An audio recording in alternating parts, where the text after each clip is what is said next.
Welcome back to my channel. ಹೊಸದಾಗಿ channel ನೋಡ್ತಾ ಇದ್ದರೆ ಸಬ್ಸ್ಕ್ರೈಬ್ ಮಾಡಿಕೊಂಡು ಸಪೋರ್ಟ್ ಮಾಡಿ. ಸಚ್ಚಿದಾನಂದ ಸಾಯಿನಾಥ್ಗೆ ನಮಸ್ಕಾರ ಮಾಡುತ್ತಾ ಸಾಯಿನಾಥರ ಅನುಗ್ರಹ ಎಲ್ಲರ ಮೇಲೂ ಇರಲಿ ಅಂತ ವಿಡಿಯೋ ಪ್ರಾರಂಭ ಮಾಡ್ತಾ ಇದ್ದೀನಿ. ಸಾಕಷ್ಟು ಜನಕ್ಕೆ ಒಂದು ಡೌಟ್ ಅನ್ನೋದು ಇರುತ್ತೆ. ನಾವು ನಂಬದೇ ಇರುವಂಥ ದೇವರಿಲ್ಲ, ಎಲ್ಲ ದೇವತೆಗಳನ್ನು ನಂಬ್ತೀವಿ. ಎಲ್ಲ ಕೆಲಸಗಳಲ್ಲೂ ಕೂಡ ನಾವು ತುಂಬಾ ನಿಷ್ಠೆಯಿಂದ ಮಾಡ್ತೀವಿ, ಯಾರಿಗೂ ತೊಂದರೆ ಕೊಡೋದಿಲ್ಲ. ಆದರೂ ನಮಗೆ ಯಾಕೆ ಇಷ್ಟೊಂದು ಕಷ್ಟಗಳು ಅಂತ. ಆದರೆ ಒಳ್ಳೆಯವರಿಗೆ ಮೊದಲು ಕಷ್ಟಗಳನ್ನು ಕೊಟ್ಟು ಗಟ್ಟಿ ಮಾಡ್ತಾರೆ ಭಗವಂತನು. ತದನಂತರ ಆ ಸುಖ ಅನ್ನುವಂಥದ್ದು ಹುಡುಕೊಂಡು ಬರುತ್ತೆ. ಅಷ್ಟೊಂದು ತಾಳ್ಮೆ ನಮ್ಮ ಜೀವನದಲ್ಲಿ, ಆದರೂ ಕಲಿಯುಗದಲ್ಲಂತೂ ಇಲ್ಲವೇ ಇಲ್ಲ.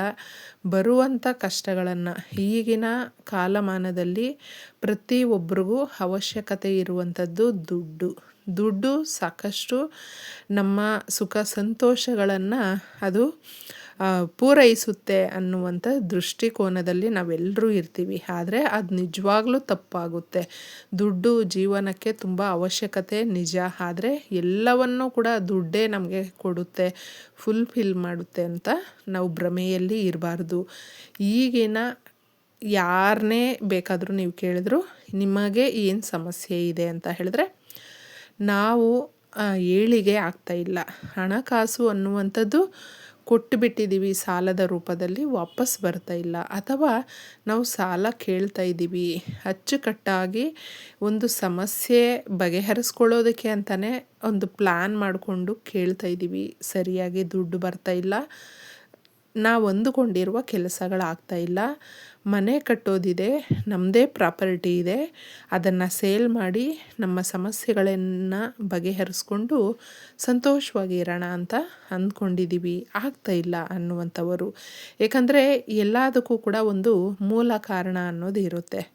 ಶನಿ ದೋಷಕ್ಕೆ ಹಾಗೂ ರಾಹುಕೇತುವಿನ ದೋಷಗಳಿಗೆ ನಾವು ಸಮಸ್ಯೆಗಳನ್ನು ಹುಡುಕ್ತಾ ಹೋದಾಗ ತುಂಬ ಈಸಿಯಾಗೆ ನಮ್ಮ ಮನೆಯಲ್ಲೇ ಇಟಕುವಂಥ ವಸ್ತುಗಳನ್ನು ನಾವು ತಗೊಂಡು ಪರಿಹಾರಗಳು ಮಾಡಿಕೊಂಡಾಗ ಜೀವನದಲ್ಲಿ ಎಷ್ಟೊಂದು ಸುಖ, ಶಾಂತಿ, ಸಮೃದ್ಧಿ ಅನ್ನುವಂಥದ್ದು ಸಿಗುತ್ತೆ ಅಂತ ಹೇಳಿದ್ರೆ ಅದನ್ನು ನಂಬಿಕೆ ಇಟ್ಟು ಮಾಡುವಂಥವರು ಸಾಕಷ್ಟು ಒಳ್ಳೆಯದಾಗಿದೆ.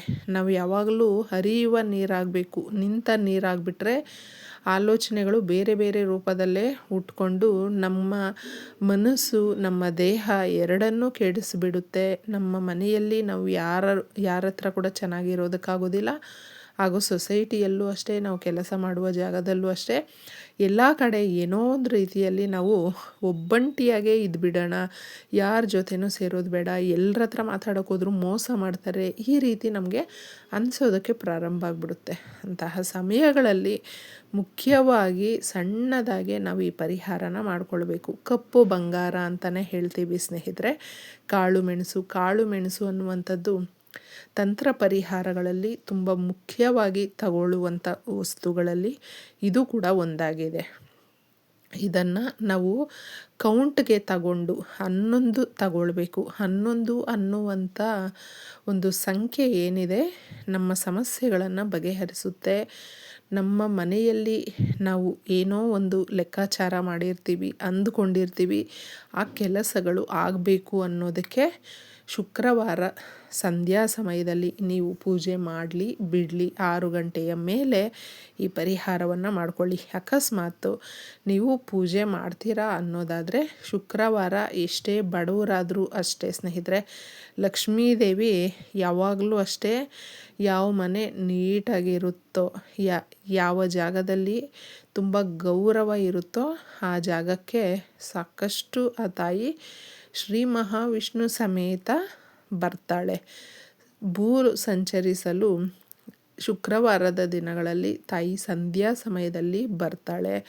ಪ್ರತಿ ಮನೆಯನ್ನು ನೋಡಿಕೊಂಡೇ ಹೋಗೋದು, ಆ ಮನೆಯಲ್ಲಿ ಇರಬೇಕು ಇರಬಾರ್ದು ಅದನ್ನೆಲ್ಲವೂ ಕೂಡ ನಾವು ಯಾವ ರೀತಿ ನಡೀತಾ ಇರ್ತೀವಿ ಅದ್ರ ಮೇಲೆ ನಿಂತಿರುತ್ತೆ. ಇನ್ನು ನೀವು ಶುಕ್ರವಾರ ದೀಪಾರಾಧನೆ ಮಾಡ್ತೀರಾ ಅನ್ನೋದಾದರೆ ಪುಟ್ಟದಾಗಿ ನಿತ್ಯದ ಪೂಜೆ ಮಾಡಿದ ಹಾಗೆ ಮಾಡಿಬಿಟ್ಟು ಒಂದು ಕೆಂಪು ಬಟ್ಟೆ ಆದರೂ ತಗೊಳ್ಳಿ ಚಿಕ್ಕದಾಗಿ, ಇಲ್ವಾ ಕಾಗದ ಸ್ವಲ್ಪ ತಗೊಂಡಿದ್ದೆ, 11 ಕರೆಕ್ಟಾಗಿ ಅದು ಚೆನ್ನಾಗಿರುವಂಥ ಕಾಳು ಮೆಣಸನ್ನು ತಗೊಳ್ಬೇಕು. ಕಾಳು ಮೆಣಸು ಅಂದರೆ ಎಲ್ಲವೂ ಚೆನ್ನಾಗೇ ಇರುತ್ತೆ ಅಂತ ತುಂಬ ಜನ ಅಂದ್ಕೊಳ್ತಾರೆ. ನೀವು ಅದನ್ನು ಒಂದು ಸಾರಿ ನೋಡಿ, ಎಷ್ಟು ಕ್ಲೀನಾಗಿ ರೌಂಡಾಗಿ ಅದು ಕಪ್ಪು ಕಲ್ಲರಲ್ಲಿ ಇರುವಂಥದ್ದನ್ನು ಮಾತ್ರ ತಗೊಂಡಿದ್ದೆ. ನೀವು 11 ಕಾಳು ಮೆಣಸನ್ನು ತಗೊಂಡು ಈ ರೀತಿ ಬಟ್ಟೆಯಲ್ಲಿ ಹಾಕ್ಕೊಳ್ಳಿ. ಕೆಂಪು ಬಟ್ಟೆ ಇಲ್ಲ ಅಂತ ಹೇಳಿದ್ರೆ ಕಾಗದ ತಗೊಂಡು ಅದ್ರ ಮೇಲೆ ಹಾಕಿ ಒಂದು ಪ್ಲೇಟಲ್ಲಿಟ್ಟು ದೇವ್ರ ಮನೆಯಲ್ಲಿ ಕೇಳ್ಕೊಳ್ಬೇಕು ಲಕ್ಷ್ಮೀ ದೇವಿಯನ್ನು. ಲಕ್ಷ್ಮೀ ದೇವಿಗೆ ಈ ಒಂದು ಕಾಳುಮೆಣಸು ಅನ್ನುವಂಥದ್ದು ತುಂಬ ಇಷ್ಟಪಡುವಂಥದ್ದು. ಕೇಳಿಕೊಂಡು ನಿಮ್ಮ ಸಮಸ್ಯೆಗಳನ್ನು ಹೇಳಿಕೊಂಡು ದುಡ್ಡು ಕಾಸು ಅನ್ನುವಂಥದ್ದು ಬಂದಾಗ ನಮ್ಮ ಸಮಸ್ಯೆಗಳನ್ನು ಬಗೆಹರಿಸ್ಕೊಳ್ತೀವಿ. ಅದನ್ನು ಕೇಳಿಕೊಂಡು ತದನಂತರ ಇದನ್ನು ನೀವು ಗಂಟು ಕಟ್ಟಬೇಕು. ಪೇಪರ್ ಆದರೆ ಫೋಲ್ಡ್ ಮಾಡಬೇಕು. ಧೂಪ ತೋರಿಸ್ಬಿಟ್ಟು ಎಲ್ಲ ರೀತಿಯಲ್ಲೂ ಕೂಡ ನಂಬಿಕೆ ಇಟ್ಟರೆ ಮಾತ್ರ ಮಾಡ್ಕೊಳ್ಬೋದು. ನಂಬಿಕೆ ಇಲ್ಲ ಅಂತ ಹೇಳಿದ್ರೆ ಮಾಡೋದಕ್ಕೆ ಹೋಗಬೇಡಿ. ಈ ಪರಿಹಾರವನ್ನು ಮಾಡಿಕೊಂಡು 21 ದಿನ ನೀವು ದೇವ್ರ ಮನೆಯಲ್ಲಾದರೂ ಇಡಬಹುದು, ಒಂದು ಕಡೆ ಸೈಡ್ಗೆ, ಅಥವಾ ನಿಮ್ಮ ಬೀರ್ವಾನಲ್ಲಿ ಒಡವೆ ಇಡುವಂಥ ತಿಜೋರಿಯಲ್ಲಿ ದುಡ್ಡಿಡುವಂಥ ಜಾಗದಲ್ಲಿ ಎಲ್ಲಾದರೂ ಇಡಬಹುದು. ಈ 3 ಜಾಗದಲ್ಲಿ ನೋಡಿಕೊಂಡಿದ್ದೆ ನಿಮಗೆ ಯಾವ ಜಾಗದಲ್ಲಿ ಕನ್ವಿನಿಯೆಂಟಾಗಿರುತ್ತೋ ಆ ಜಾಗದಲ್ಲಿ ಇದನ್ನು ಇಟ್ಬಿಟ್ಟು ಆ 21 ದಿನದಲ್ಲಿ ನಿಮ್ಮ ಮನೆಯಲ್ಲಿ ಆಗುವಂಥ ಬದಲಾವಣೆಗಳನ್ನು ನೀವು ಸೂಕ್ಷ್ಮವಾಗಿ ಗಮನಿಸಬಹುದು.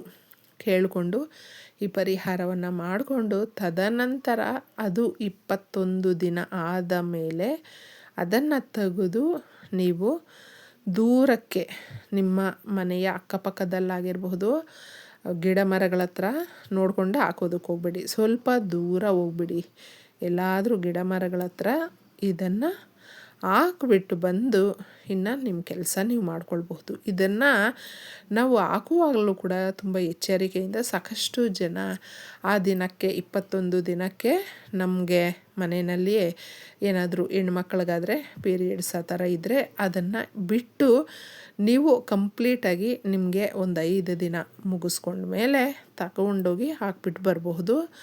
ಕನ್ಫ್ಯೂಷನ್ ಮಾಡ್ಕೊಳ್ಳದೆ ಇದನ್ನು ಮಾಡ್ಕೊಂಡು ನೋಡಿ, ಎಲ್ಲವೂ ಒಳ್ಳೆಯದಾಗುತ್ತೆ.